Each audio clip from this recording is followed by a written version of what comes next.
Dzień dobry. No to my już po tych 3 wycieczkach trochę mnie to wymlęło z energii, jak i taki mindfuck miałem zrobiony. Partnerem tego odcinka jest aplikacja Zen. Dzięki niej masz dostęp do karty multiwalutowej, która pozwala płacić w różnych walutach na całym świecie z korzystnymi kursami wymiany, bez ukrytych opłat. Dodatkowo za każde płatności kartą możesz zdobyć nagrody i cashback, co oznacza realne oszczędności przy codziennych zakupach. Zakupy RTV i AGD mogą zostać objęte przedłużoną gwarancją do 2 lat, a każda transakcja jest chroniona. Sprawdź i załóż Zen z kodem KBZEN, aby zyskać plan Pro. Sprawdź link w opisie. Trochę później nagram tutaj przemyślenia, ponieważ na Face'a wrzuciłem swoje takie lekkie przemyślenia, aczkolwiek mam trochę więcej punktów i chciałbym to troszkę bardziej rozwinąć tutaj właśnie na filmie. No a co teraz robię, to w sumie idziemy coś zjeść, bo dopiero dzisiaj możemy tak w sumie sobie pochodzić tutaj po okolicy i zobaczyć, co się dzieje wokół naszego hotelu. Także idziemy szukać jakiegoś miejsca i zamówić sobie pierwszy posiłek.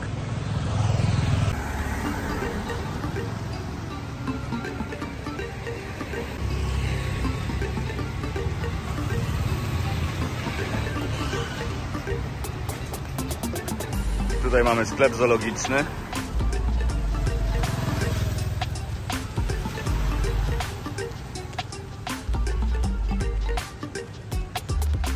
Tutaj street foodzik.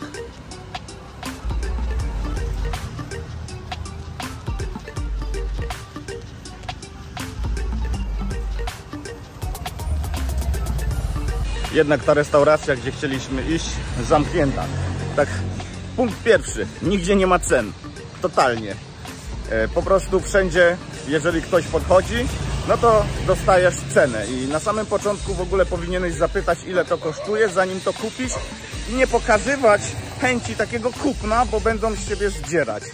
Podejrzewam, że jeśli podchodzi miejscowy, no to ma inną cenę, jeśli podchodzi turysta, a bardzo prosto turystę rozpoznać, no to od razu ma cenę zawyżoną, czyli na przykład $1. Mówię tutaj właśnie o takich sklepach przy drogach, no bo w innych sklepach są ceny, ale to są też już ceny wyższe. Na przykład 7-Eleven, to niektóre produkty są o 50, a nawet o 100% droższe niż na przykład w Tajlandii. A teraz przynajmniej moje takie wyobrażenie było, że Kambodża jest biedniejszym krajem. No i tak jest. Jeszcze nie byłem akurat w stolicy, bo jesteśmy tutaj na tych wiochach, na tych świątyniach. Ale tutaj biznesik się kręci. No i w sumie troszkę tak można to przyrównać do Polski, no bo w Polsce, w tych miejscach turystycznych, to nieważne z którego regionu Polski jesteś, czy masz siano, czy nie, to i tak będzie skrojony jak turysta. Tutaj na przykład jest tak, że miejscowi nie płacą wstępu, czasami chyba mają inny cennik jedzenia, po prostu są traktowani inaczej. W Tajlandii było tak, że miejscowi płacili mniej, turysta płacił więcej. Tutaj na przykład za te wszystkie świątynie, wszystkie miejsca, gdzie byliśmy, nasz przewodnik nie zapłacił nic. Jeszcze poszedł gdzieś tam jeść z kolegą, czyli prawdopodobnie po innej cenie, albo nawet za darmo, może dlatego, że nas w ogóle przyprowadził do tej restauracji. No a my zapłaciliśmy normalnie. Normalnie to znaczy gdzieś między 3,5 a $7 za jedzenie. Takie tu są normalne ceny i to akurat jest w porównaniu z Tajlandią drożej. No i to sporo drożej, bo czasami nawet 100% drożej. Także Kambodża nie jest wcale tańsza, plus turysta jest tu traktowany jak bankomat i mam wrażenie, że nawet troszkę bardziej niż oczywiście w Tajlandii. Kolejnym takim punktem nachalność tych ludzi, czyli to, że oni na siłę próbują wam coś sprzedać. Ja nie lubię takiej nachalności i akurat ja lubię tak, że jeśli widzę i coś mnie nie interesuje, to podchodzę, oglądam i jeśli chcę, to biorę. A oni tutaj wam narzucają to wszystko, czyli starają się wam sprzedać na siłę tu i teraz. Moim zdaniem z perspektywy Europejczyka to bardziej odstrasza mnie od zakupu i ja już tego nie kupię, niż w ogóle zachęci, bo jeżeli by on tu ubrał jakoś inaczej, to może bym kupił, tak? Wiecie, no nie mają tutaj jeszcze obycia za bardzo z turystami. Myślę, że to kwestia czasu i to tutaj się wyrobi.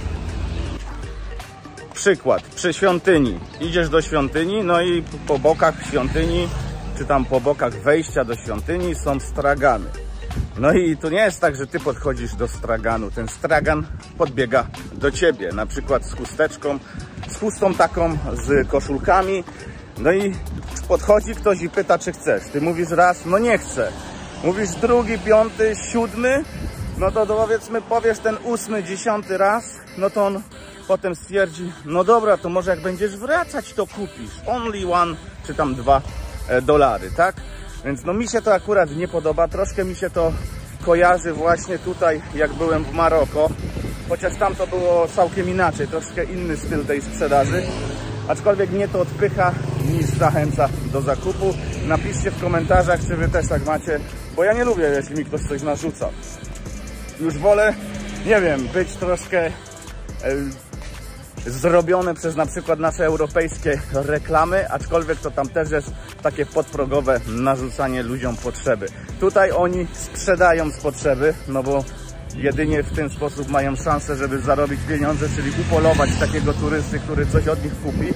Aczkolwiek, tak jak mówię, ta cena jest mega zawyżona i to też mi się nie podoba, bo ja bym nie chciał płacić wielokrotnie więcej za coś, co teoretycznie nie powinno tu tyle kosztować. Na przykład mamy tego przewodnika i on nas tam kasuje jakieś siano. Później tam wejdę w szczegóły, dokładnie nie pamiętam. No to z mojej perspektywy, za to co on zrobił, w jaki sposób nas obwiózł, co on mi poopowiadał, co mi pokazał i ile czasu mi poświęcił, to bardzo mało pieniędzy za to bierze. No bo zobaczcie, jeżeli nasza pierwsza wycieczka, pierwszy dzień, on z nami był praktycznie od 5 rano do 14, 15 jakoś. Druga wycieczka był z nami od 7 rano do zachodu słońca, czyli to było praktycznie do 19, cały dzień, tak? No i on za takie wycieczki bierze tam, nie wiem, $15–20 za taką długą wycieczkę, gdzie wczoraj jeździliśmy mega daleko, 60 km ponad w jedną stronę, no to ta wycieczka kosztuje 40 parę dolarów. No i summa summarum, biorąc 3 wycieczki, płacisz 100, no bo masz rabat, ale z mojej perspektywy 3 dni spędzone z turystami, pokazanie im tego wszystkiego, gdzie on jeszcze nam kupił jedzenie, przyniósł owoce, nie zabrał pieniędzy. Ja mu chciałem kawę kupić, on nie chciał ode mnie tej kawy, albo mu było głupio po prostu prosić. Nie wiem, jakie tam ma deale po prostu z tymi miejscami, gdzie nas rozwozi, aczkolwiek wygląda to, że on nie do końca ma ustalone te miejsca z turystami, bo jak ja mu mówię, zatrzymaj się tutaj, zobaczmy, co tutaj jest, bo nie wiem, chcę kupić tutaj kawę, to on się zatrzymuje. Nie było takiego czegoś, a to ja was zawiozę, bo mam fajne miejsce. Wiecie, o co chodzi? Tak na przykład w Tajlandii jest, jak bierzesz tuk-tuka, no to on od razu zawozi cię na przykład do miejsca, gdzie robią garnitury i tam cię potem próbują kroić. Nie odczułem czegoś takiego, więc dla mnie jest ok. No ja na przykład takiemu gościowi sam od siebie mogę dać więcej, albo zapytać go, czy on by nie chciał czegoś więcej dostać. Wątpię, że on po prostu powie, no dobra, to daj mi tam 2 dychy więcej. Więc tu akurat jest moja intencja, że na przykład chciałbym mu trochę więcej zapłacić, niż on sam za to woła, bo dla mnie to ma większą wartość, aczkolwiek też nie mam perspektywy i nie widzę tutaj innego przewodnika, którego mógłbym dostać. Gdzie na przykład jak patrzyliśmy ceny w hotelu, to taka wycieczka w hotelu, no to kosztuje jeszcze więcej. Więc on nie jest ani drogi, ani tani. Powiedzmy jest ciut droższy niż ci najtańsi, ale daje z siebie dużo więcej. Kolejna sprawa, ta wioska pływająca i dzieci w tej wiosce. No to każdych dzieci szkoda, po prostu włącza się takie coś, że ci jest żal, szkoda, chętnie byś pomógł. Ale mi się tutaj włącza bardziej coś w drugą stronę, gdzie ja szukam wszędzie jakiegoś podstępu. No nie wiem, tak już mam. Próbuję doszukać się podstępu i tego, kto na tym zarabia. Rozumiem, że można tam prosić o pieniądze, żebrać i próbować w jakiś sposób przeżyć, ale na przykład nie podoba mi się to, że na siłę tam przy tej szkole biegają osoby, które próbują ci wcisnąć dla tych dzieci zeszyty.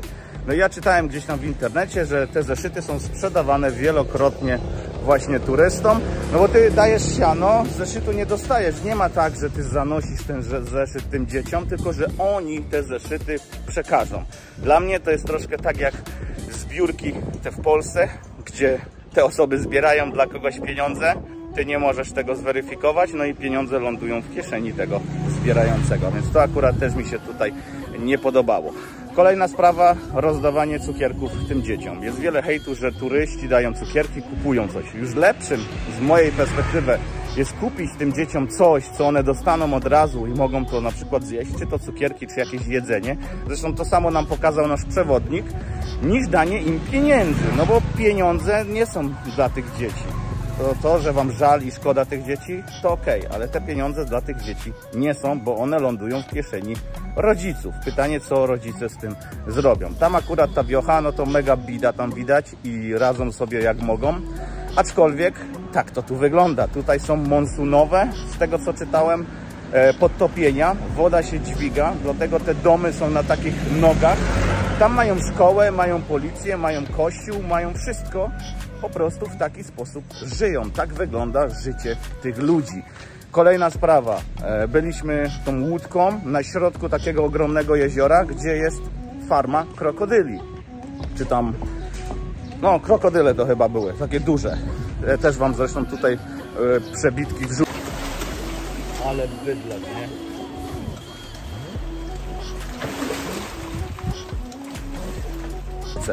No i oni tam na tej farmie żyją sobie. To tak jak w Europie jesteś na przykład przez kilka miesięcy na platformie wiertniczej, no to oni tutaj na tym jeziorze są i tam zostają, aczkolwiek mają możliwość spłynięcia z powrotem, z tego co ja tam zrozumiałem, ale większość czasu przesiadują właśnie tam zamknięci.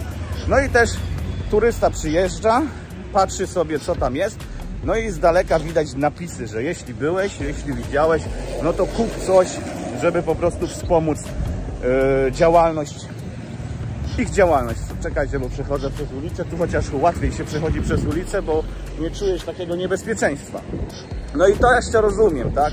Czy tak samo na łódce płynęliśmy? No, weźmiemy kawę. Tak. Płynęliśmy na tej łódce, no i po prostu też był napis, że jeśli tobie się podobało, to możesz dać jakiegoś tipa. No i to tam rozumiem, można dać $2 tego tipa, żeby po prostu pomóc tej osobie, która tą łódkę prowadzi. Aczkolwiek ja też nie wiem, jak to działa, czy to jest dla niej siano, czy dla kogoś innego. No bo zobaczcie, żeby w ogóle wjechać do tej wioski, no to musisz kupić bilet. Bilet kosztuje $20. Jest sobie budka, płacisz, oni sprawdzają i dopiero później masz takiego kierowcy, który cię tą łódką wiezie. Też do końca nie wiem, jak to może działać i czy my bezpośrednio pomagamy tym osobom, czy po prostu komuś, kto tu sobie kręci biznes. Kolejną taką rzeczą jest support. Ten nasz przewodnik mówi, no, że oni dostają support od innych krajów, czyli głównie tutaj inwestują Chiny, Wietnam, to widać. No ale z tego supportu tak naprawdę niewiele pieniędzy trafia i zostaje tutaj w kraju.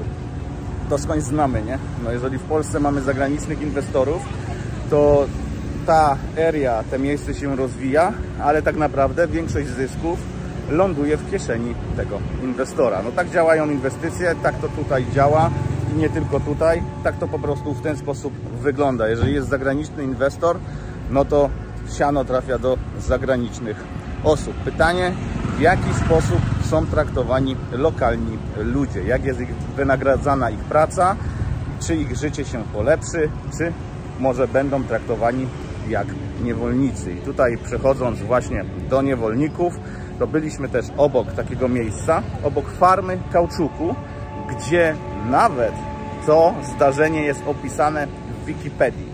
Ten nasz przewodnik nam to potwierdził. Jest miejsce sobie, gdzie był sobie jakiś tam polityk i on wmówił ludziom, że jego farma jest jednym bezpiecznym miejscem na całej ziemi, ponieważ świat zostanie zalany przez dużą powódź i ten skrawek ziemi jest po prostu bezpieczny i tam mogą czuć się bezpiecznie. I czujecie, że tam ci ludzie zostali i po prostu nie chcieli stamtąd odejść?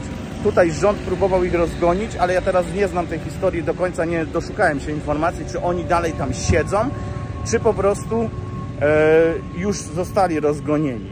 Ale poczytajcie sobie, jest no mindfuck dla mnie jak cholera, nie? I też bardzo podobne, co politycy mogą wmówić ludziom i ci ludzie po prostu za nimi pójdą.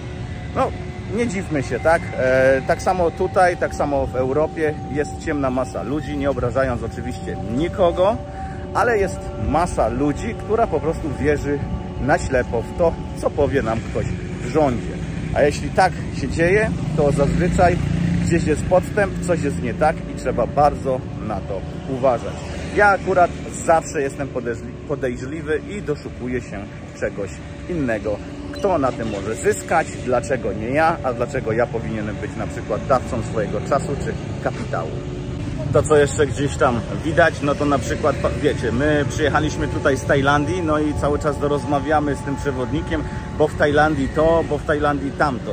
Raczej nie używać tego typu zwrotów, nie dopytywać, ponieważ ludzie w Kambodży mają mega kompleks niższości w nawiązaniu do innych ludzi, głównie właśnie z Tajlandii czy tam z Laosu.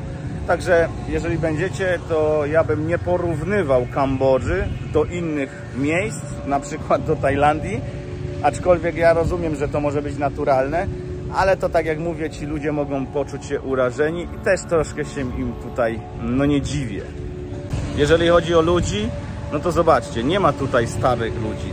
Ja mało kiedy, mało gdzie widzę osoby powyżej 60 roku życia, a to dlatego, że tu podczas tej wojny khmerskiej ci czerwoni Khmerzy wybili wszystkich, którzy byli trochę mądrzejsi. Zostały osoby albo dzieci, albo młode, albo po prostu niewykształcone, bo chcieli sobie zrobić tutaj takie miejsce, gdzie będzie tak jak kiedyś, czyli będą wiochy, ludzie będą równi, będą sobie żyli i po prostu ten postęp zachodni czy postęp światowy nie będzie miał tutaj na tych ludzi wpływu. Też sobie przeczytajcie o tej historii trochę więcej gdzieś tam na Google'ach, ponieważ no mega ciekawy case, ale tak jak mówię, nie ma tutaj przez to starych ludzi. Średni wiek tych ludzi jest tu między powiedzmy 20-30 lat. Nasz przewodnik ma 45 lat, ma 3 dzieci, z czego jeden syn ma chyba 15, kolejne dziecko tam mniej, no i jeszcze żona jest teraz aktualnie w ciąży. No i teraz jeżeli chodzi o tą niższość ludzi, o to wszystko, analogicznie spoglądając na to, co dzieje się w Europie, na świecie, no to nie wiem jak wy, ale ja prywatnie też czułem się poniżany trochę czasami gdzieś tam w Danii, w Anglii jak byłem, jako Polak. To akurat mnie to nie dziwi, no podróżuję i takie mogę mieć odczucie. Zresztą u nas przyjezdni, czy to Ukraińcy, czy z Rumunii, też ci ludzie mogą czuć się gorzej w Polsce, no bo po prostu są gorzej traktowani. To nie ma się co czarować, no tak jest po prostu, a ty jadąc za granicę odczujesz dokładnie to samo, więc z mojej perspektywy warto jest traktować ludzi w taki... Warto traktować ludzi w taki sposób, jakbyś sam chciał być traktowany. Oczywiście są stereotypy i to wszystko. Mnie zawsze pytali gdzieś tam za granicą, no, że ja chyba to Polakiem nie jestem, bo nie piję, nie palę, pracuję i w ogóle jakiś jestem inny. Więc pokazujcie to, że jesteście inni niż te stereotypy, które o nas są gdzieś tam napisane. Jeszcze wracając do tej ciemnej masy, no to samo jest wszędzie. No, my też po części jesteśmy niewolnikiem tej właśnie rutyny. Tylko pytanie, jaka rutyna jest dla ciebie ok? Bo nie wiem, musisz sam sobie zadać pytanie, na czym polega twoje życie, czy życie, jakie masz, się tobie podoba, czy to, co robisz, chciałbyś robić do końca życia. I tutaj można wiele rzeczy sobie pomyśleć, że ci ludzie no tutaj mogą mieć nieźle przejebane w tej Kambodży, ale też oni nie mają za bardzo wyboru. Rządzi nimi ktoś, narzuca im coś ktoś, więc oni nie mogą się za bardzo wyrwać. Jeżeli chodzi o ostatnią chorobę celebrycką, no to widać tu trochę przebudzenie, ale to też tylko i wyłącznie jednostki wyjdą z tej takiej rutyny i coś tam więcej zrobią. I wracając teraz do tego gościa, który z nami jeździł, ja widzę, że on po prostu przypomina mi takiego Mesjasza. Zobaczcie, ładnie ubrany, spodnie, koszula, poczesany, wygląda no schludnie, fajnie, ale ma mega fajne serducho, bo to czuć od człowieka, czy ktoś robi coś na pokaz, czy po prostu on taki jest z natury. Więc on po prostu gdzieś tam poczuł szansę, zaczął sobie rozkminiać właśnie to, by z turystami jeździć, został tuktukarzem, no i po prostu wykorzystuje tą szansę. Jeszcze mu pomogłem założyć kanał na YouTube, bo on nawet nie wiedział, jak to zrobić. Aczkolwiek są tu różne ograniczenia związane właśnie z prowadzeniem tego kanału. Nie wiem, czy tam jakieś licencje nie są potrzebne na to, by kręcić różne miejsca. No ale mniejsza o to. Jest ciekawy, bo on się mnie pyta, co ja robię. Czy ja jestem, nie wiem, youtuberem, vlogerem, czy coś w tym stylu. Ja mówię, ja się bawię tym po prostu. Robię dla samego robienia. Będą ludzie, którym będzie się to podobać. Będą ludzie, którym nie będzie się to podobać. No i tak już wygląda moje życie od kilku lat. Praktycznie od 2016 roku, gdy zainteresowałem się kryptowalutami. No to jest rzesza ludzi, która uważa, że to jest oszustwo, a jest rzesza ludzi, która uważa to za szansę i po prostu chce to w jakiś sposób wykorzystać dla siebie. Ja jestem oczywiście w tej drugiej rzeszy osób, czyli wykorzystuję to jako szansę, pomimo tego, że nawet jeśli nas oszukają i Bitcoin zostanie oszustwem, czy zostaniemy ubrani w tego Bitcoina, to ja dzięki temu, że wykorzystałem szansę, że zainteresowałem się tematem i ciągle się tym interesuję, zarabiam systematycznie jakieś pieniądze i mogę na przykład podróżować po świecie. A ktoś, kto będzie się tylko zastanawiać i szukać tam jakieś dziury w całym, to nigdy nie podejmie tematu.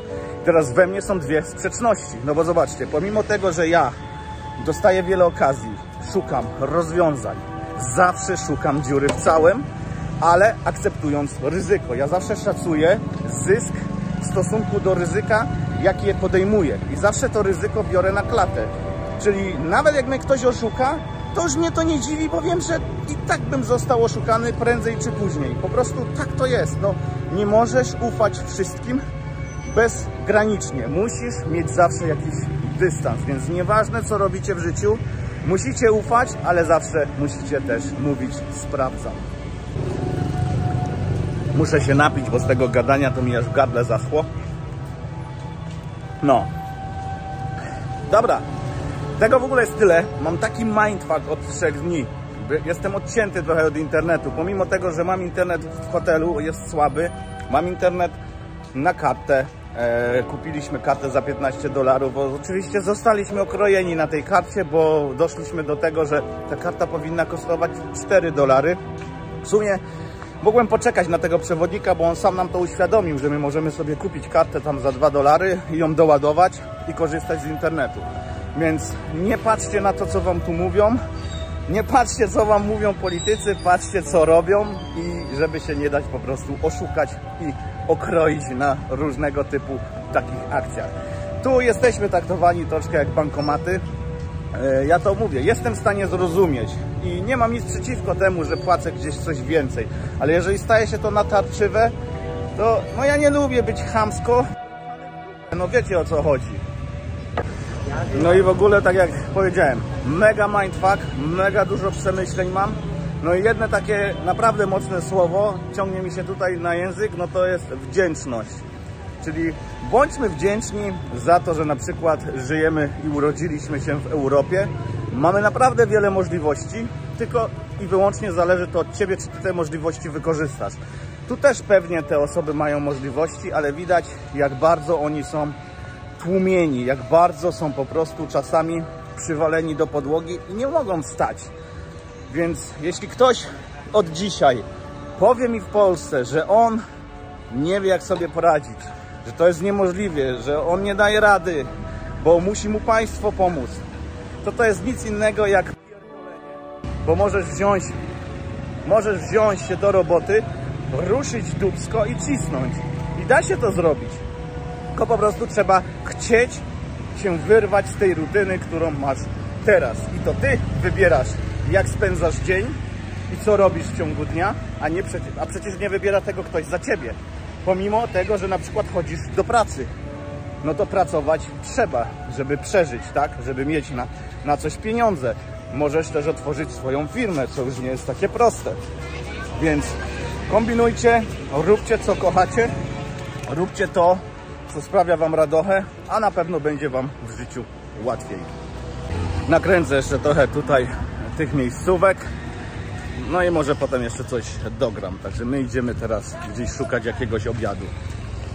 No i tutaj mamy takiego tuk-tuka. To chyba w ogóle jest indyjskie, czyli ten pojazd chyba z Indii. Nie jestem pewny, jeszcze tego nie sprawdziłem, bo to jest jakiś bajaj. Także to chyba jest indyjskie. Zobaczymy później w internecie, czy faktycznie. Wydaje mi się, że właśnie te pojazdy są z Indii. W Indiach nie byłem, nie wiem, czy tam chcę iść, czy tam chcę jechać, bo z tego, co gdzieś tam właśnie oglądałem, między innymi Cash Vlog, no to on był przerażony tym wszystkim. Mnie przeraża faktycznie taka bieda, ale wkurza mnie też mega to, że ludzie są mega natarczywi i ja nie wiem, czy bym mógł żyć dłużej w takim kraju. Nie mówię teraz tutaj o Kambodży, bo tu jeszcze to jest takie, powiedzmy, jeszcze nie jest taki hardcore. Zobaczymy, jak będziemy w stolicy, co tam będzie się działo. Także za 2 dni będę w stolicy i będziemy po prostu nagrywać i sprawdzać, jakie są moje odczucia. Wbiliśmy do marketu. Widać, że tutaj lokalci robią zakupy, ale zastanawiam się, czy na przykład nie działa to tutaj w taki sposób, że jak cenówka widzi tego turystę, to się od razu zmienia na niej cenę. Zobaczmy, no nie ma tak. Ale mam takie wrażenie naprawdę, że jak ktoś widzi tutaj turystę, to od razu jest inna cena. Zobaczymy, jakie tutaj mają ceny, no bo prawdopodobnie lokalsi kupują wszystko na targu, czy gdzieś tam właśnie w tych miejscach na wsi. Aczkolwiek jak ktoś mieszka w mieście, no to raczej chodzi do supermarketu albo ma jakieś deale, powiedzmy, z tymi osobami, które tam sprzedają przy ulicy. No nie wiem. Ale patrząc tak na ceny, no to nie wiem, no zobaczcie. Wafelki, tutaj całe opakowanie, $5. Na przykład, o, tutaj mamy coś takiego. Ja tu na razie słodycze pokażę. Coś takiego, $1. W ogóle $1 to jest często używane słowo. Tutaj mamy jakieś $2. No nie wiem, czy to widać, zmienię kamerę. Tutaj mamy, zobaczcie, $1,65, $2. Tak to jakoś tutaj wygląda. Zobaczymy jeszcze inne rzeczy, które no, są takimi rzeczami pierwszej potrzeby, a nie słodyczami. Tutaj jajka. Jajka tutaj mamy, zobaczcie, po $1,10, zależy od wagi, na to wygląda. Tutaj na przykład 10 jajek za $1,80. Może ser będą mieli w jakiejś normalnej cenie, bo w Tajlandii to jest masakra. Ale zobaczcie, Arla Gouda 200 gram, $4,50. Zobaczcie w ogóle to, myślałem, że to jest z Ankoru, a tutaj pisze Pure New Zealand Butter. Masełko nowozelandzkie za $4,45. Oni tu masła nie używają. Zresztą widzieliście na moim śniadaniu, gdzie dostałem chleb i jajko. Ale mamy tanie masło, 200 gram za $2,15. Tutaj mamy cukier. Zobaczcie, ten, co my kupowaliśmy i co w sumie zjadła Liza i małpy, bo ona im to rozdała, ale też oni tutaj właśnie to stosują do gotowania. 2 jabłka, $1,61. Tutaj mamy gruszkę za $2,55, 2 sztuki. Takie owocki. No ale to wszystko supermarket, musicie brać pod uwagę, że to tutaj jest dużo droższe. Tutaj mamy Dragon Fruit, zobaczcie, już 50 centów, czy tam 50,5 $. Zobaczcie, tutaj mamy chipsy, które w Tajlandii kosztują 20 batów, czyli powiedzmy niecałe 3 zł. To tutaj kosztują $1,15, czyli na polskie to już jest ponad 4,50, 4,80 za takie paczkę chipsów, za taką paczkę chipsów. No ale to wiecie, to całkiem inaczej się tutaj przelicza. $1 to jest $1, nieważne ile kosztuje na złotówki. Także jeżeli zobaczcie, dolar jest wysoko, jego cena jest wysoka, nie wiem, 4,50, 4,80 czy nawet jak był po 5 zł, no to taka podróż do Kambodży może tutaj Polaka nieźle szarpnąć, no bo $1 to jest $1. to tak jak jeden bitcoin to jeden bitcoin, tu nieważna jest cena, nie? Więc jeśli zarabiasz w złotówkach i wybierasz się tu, to też warto na to zwrócić uwagę, że tutaj no $1 nie warto tego przeliczać, po prostu $1 to $1. Tutaj jakieś inne rzeczy, na przykład tutaj mamy cukier za 2,66, a ja nie wiem co to w ogóle jest. Crystal Sugar. No i tam widzieliście nerkowce na drzewie, a tutaj macie nerkowce w sklepie za jedyne $5,85, czyli 24 300 takich pieniędzy. A tego mamy tutaj 300 gramów. No ale widzieliście, taki owoc i to jest tylko to. Także no, robi robotę. Ja sam wcześniej nie wiedziałem za bardzo, jak wygląda właśnie nerkowiec.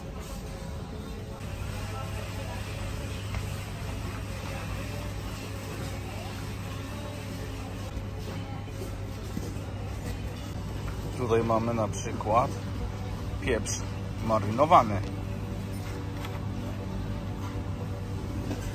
za 4,80. W ogóle ten pieprz na świeżo zjedzony prosto z drzewa też mega fajnie smakuje. Też Wam polecam sobie spróbować, jak będziecie.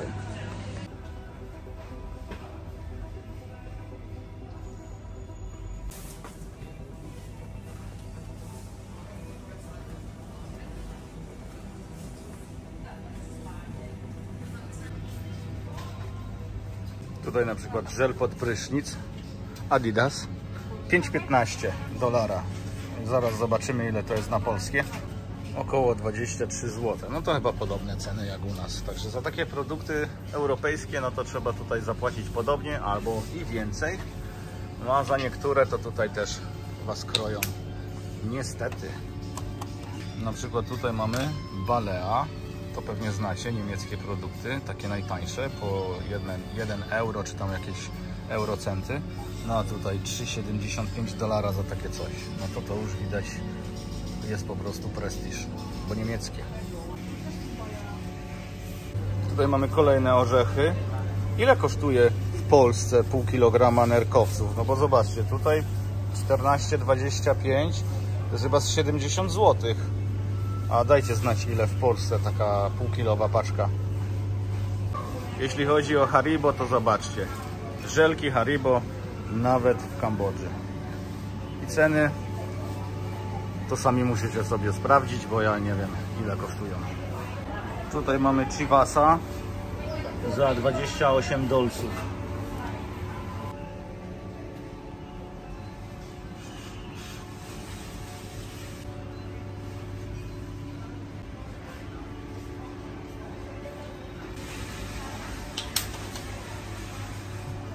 No i zobaczcie, jeśli chodzi o płatność kartą, to też minimum $20.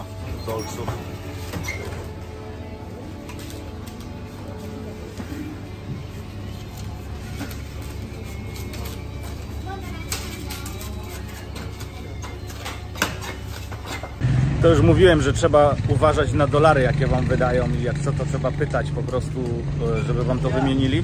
Ja się nie przejmuję tymi dolarami, że ja zostanę z $20 czy z $5, bo sobie to wezmę po prostu do Europy i tam w kantorze wymienię. A tu tego no jednak nie przyjmują, no ale po co mi też plik pieniędzy, których sam nie potrzebuję, czy chciałbym po prostu się tego pozbyć, bo za chwilę będę miał torbę dolarów, wiecie o co chodzi, nie? Mamy tutaj KFC, mamy Burger Kinga. Tutaj macie KFC, Burger King gdzieś też tutaj jest, ale ceny to już nie są takie, powiedzmy, przystępne, no bo kanapka tutaj potrafi kosztować 20 zł, taka jak w Polsce kosztuje 5.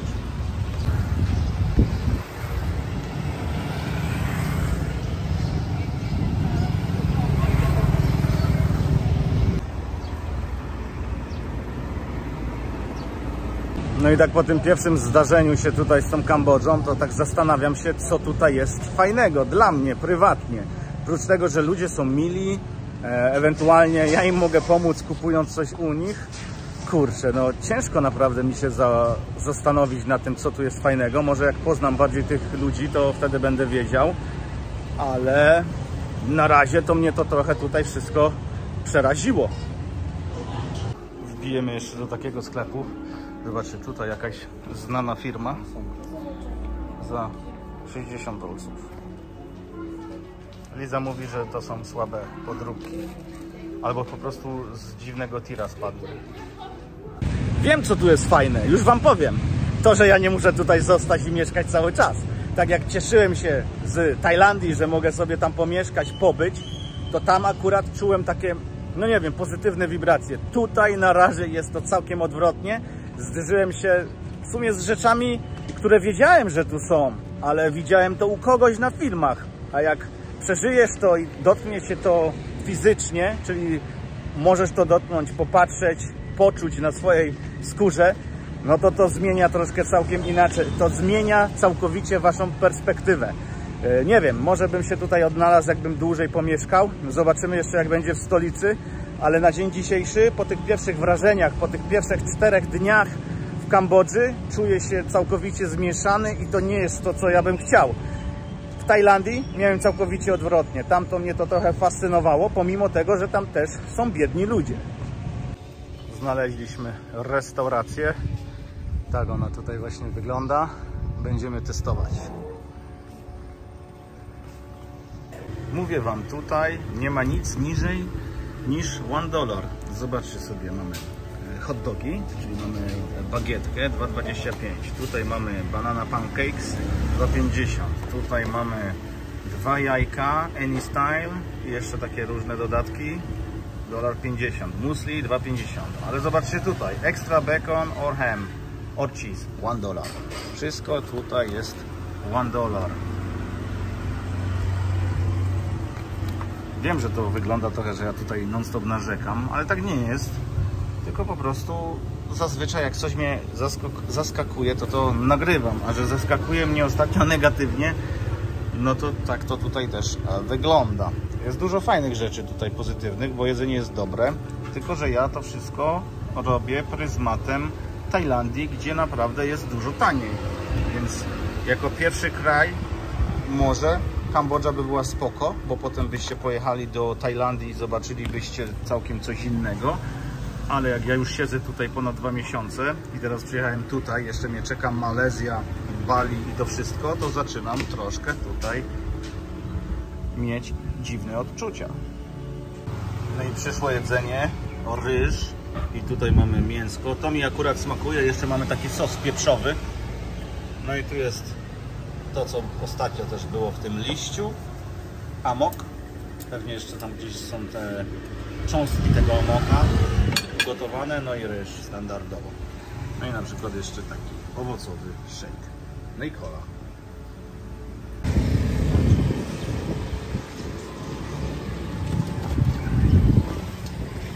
Tutaj macie stację paliw.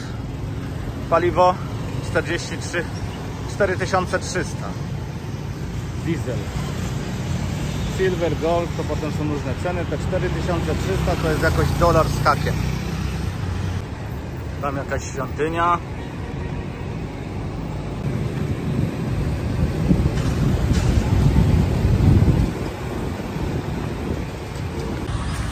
Centra handlowe też mają.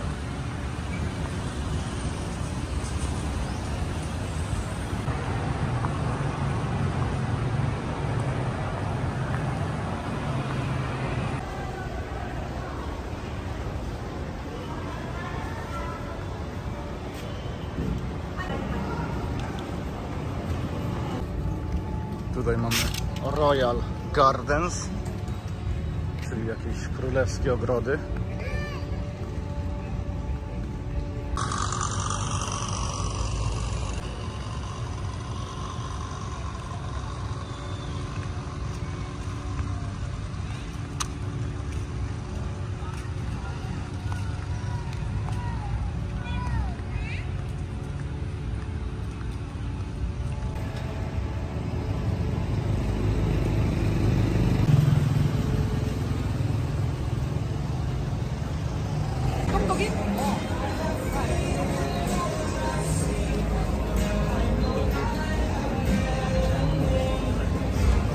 No to kończymy dzisiejszy dzień.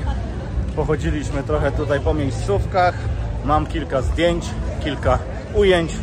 No i to by było chyba na tyle, jeśli chodzi o te wycieczki tutaj w Kambodży, w tym Siem Reap. Będziemy... kolejny raz będziemy widzieć się z stolicy, także tam będziemy kręcić, a póki co to dziękuję Wam za uwagę, dajcie znać w komentarzu, jak Wam się podobał dzisiejszy odcinek, zostawcie łapę do góry, no i pamiętajcie, aby zasubskrybować mój kanał. Tutaj mam jakiegoś gościa. What you would like to say to the Polish people? You are tuk-tuk driver, yes? Yeah. Okay. You want to go back to the hotel right now? We have just hotel right there. So Yeah. just 5 minutes walk. Thank you. Thank you. No, także dzięki bardzo. Widzimy się w kolejnych częściach materiału z Kambodży. Trzymajcie się, hej. Tutaj mamy magnesiki. Zobaczcie jakie. $1 pewnie. Tutaj mamy chustki $1. Wszystko za $1.